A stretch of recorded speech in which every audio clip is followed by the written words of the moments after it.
เปลือกเลือกท้องใบลานเก็บเบี้ยได้ถุนล้านค้นข้าวใส่จานพานเอาคนข้างหลังไว้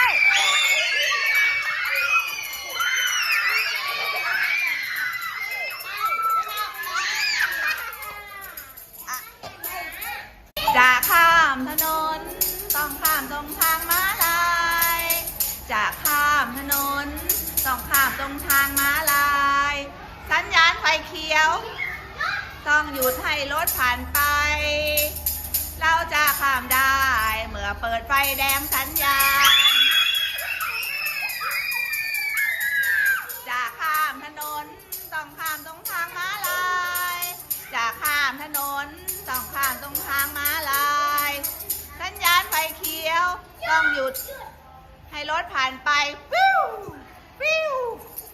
รถชนนะใครข้ามมาตอนนี้รถชนนะคะเราจะข้ามได้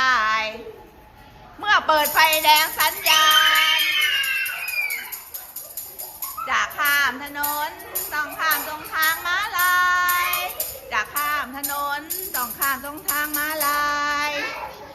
สัญญาณไฟเขียวต้องหยุดให้รถผ่านไปเราจะข้ามได้เมื่อเปิดไฟแดงสัญญาณ